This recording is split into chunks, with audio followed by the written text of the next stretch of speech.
السلام عليكم ورحمة الله وبركاته. اخواتي في الله، عاملين ايه؟ يا رب دايما تكونوا بخير وبصحة وبرزق وعافية كده، وربنا سبحانه وتعالى يرزقكم من حيث لا تحتسبوا. انا بقى النهاردة جاية اسألكم، انتوا مستنيين ايه؟ نفسكم في ايه؟ ايه اللي نفسكم فيه ونفسكم تحققوه لسه ما اتحققش؟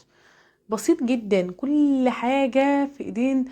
يعني سبحان الله، صلى على النبي. كل ما تشوفي شيء جميل صلى على النبي، صلى على الرسول صلى الله عليه وسلم. طول ما انت قاعده كده صلى على الرسول صلى الله عليه وسلم. يا نهار ابيض على الصلاه على الرسول دي! سبحان الله، رزق وبركه وخير. والله العظيم كمان مره ما تعرفي ربنا سبحانه وتعالى يبعت لك يعني اكتر ما تتمني، وتحسي ان انت صدر، يعني صدرك منشرح كده، وتحسي ان انت سبحان الله عارفه اللي هو إيه. استشعريها كده، انت بتصلي على شفيعك يوم القيامة اللي هيقف قدام عرش الرحمن كده، ويقول له ايه؟ اشفع تشفع يا محمد. يقول له امتي امتي، اللي هيحارب عننا، اللي هيحوش عننا كل شيء وكل اذى وكل ضرر، انت بتصلي عليه. انت بتصلي على اللي حارب عشان يوصل لنا الدين على طبق من ذهب.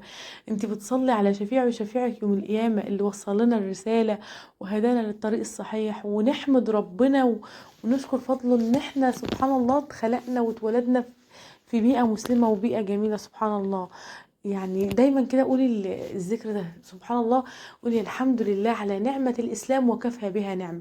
واشكر الرسول صلى الله عليه وسلم، صلي عليه صلواتي وسلامي عليك يا حبيبي يا محمد صلى الله عليه وسلم. والله نفسك في أي حاجة صلي على الرسول.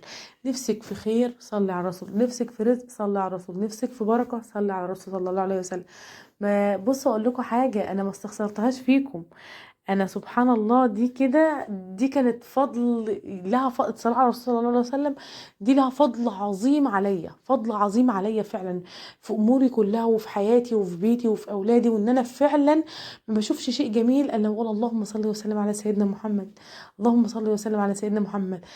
كل حاجة ربنا سبحانه وتعالى ييسرها ويخليها سبحان الله سهلة وبسيطة وجميلة. والله والله يعني لو بتحبي واحدة في الله كده مثلا، وشايفة ان مثلا فيها حاجة مش كويسة وتمنيتيها من جواكي وما رضيتيش تقولي لها، بس وقلت لها اللهم صل وسلم على سيدنا محمد، ده انتي ما شاء الله جميلة ومش عارفة ايه. انت عارفة لو اتحجبتي ولبستي زي الشرع هتبقي ما شاء الله، والله تلاقيها سبحان الله عارفة اللي هو انا صدرها انشرح كده وحبت الموضوع. فزي ما بقولك كده، والله ما تطلبي اي حاجة من ربنا سبحانه وتعالى غير لما ينفذها لك ويلبيها لك ويلبي لك طلبك. لان سبحان الله رسولنا الكريم صلى الله عليه وسلم ده حبيب الرحمن. يعني سبحان الله ربنا سبحانه وتعالى بيحبه. زي ما قلت كده هيقول له اشفع تشفع يا محمد. يعني انت عايز ايه؟ ادخلك نص امتك الجنة؟ سبحان الله يقول له لا يا ربي، امتي امتي. فربنا سبحانه وتعالى عنده سيدنا محمد ده شيء عظيم. عنده سيدنا محمد صلى الله عليه وسلم ده حبيبه، حبيب ربنا سبحانه وتعالى. فبعت الصلاة والسلام على رسولك صلى الله عليه وسلم. سبحان الله أول ركن من أركان الإسلام اللي هو أشهد أن لا إله إلا الله وأن محمد رسول الله. يعني الركن الأول، الشق الثاني من الركن الأول في الإسلام كان فيه ذكر الرسول صلى الله عليه وسلم. شوفوا بقى مدى حب ربنا سبحانه وتعالى لرسولنا الكريم. شوفي انت بقى مدى حبك لرسولك الكريم. شوفي بقى مدى حبك انت للي هيشفع لك يوم القيامة.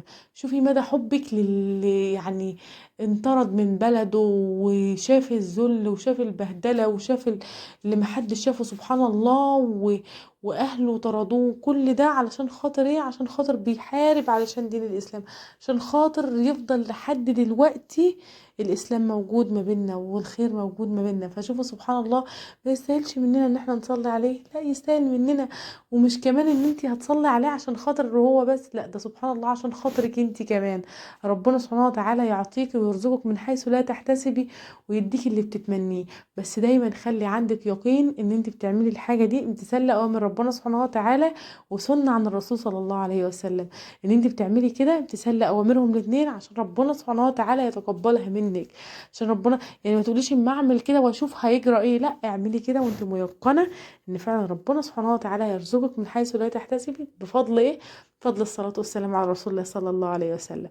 ما تنسوش بقى، انا حاجه زي دي خير ما كتمتوش عنكم، فانا مش عايزاكم برضو تكتموا الخير وتعليقاتكم الجميله وكلامكم الجميل واحاديث جميله عن الرسول صلى الله عليه وسلم. كل واحد يعرف حديث او ذكر او اي حاجه ننصح بيها غيرنا وغيرنا يستفاد بيها، يا ريت تنزلوها. انا مش هاخد الثواب لوحدي، انا عايزاكم كمان تشتركوا معايا وتشاركوا في الثواب ده وفي الاجر ده، علشان خاطر يوم القيامه كده نلاقي حسنات كده جايه لنا بدون رياء ولا تعب ولا اي حاجه. يا دوبك ايه بس ان احنا فكرنا غيرنا بسنه مهجوره عن الرسول، فكرنا غيرنا بحديث جميل عن الرسول صلى الله عليه وسلم، فكرنا غيرنا بآية جميلة وفضل آية عظيمة عن ربنا سبحانه وتعالى. حاجة بسيطة دي، بلغوا عني ولو آية، أي حاجة بلغوها.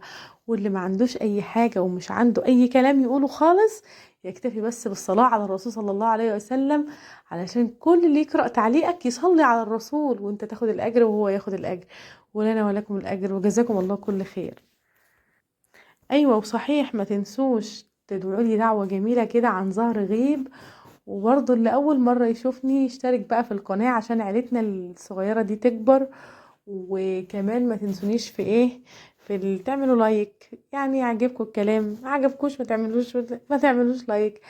آه برضو نفس النظام، عجبك الحديث، عجبك اي حاجة من اللي انا قلتها، زي ما بقولك كده شاركيني بأي حاجة، اي حديث او اي او ذكر عن الرسول صلى الله عليه وسلم. السلام عليكم ورحمة الله وبركاته.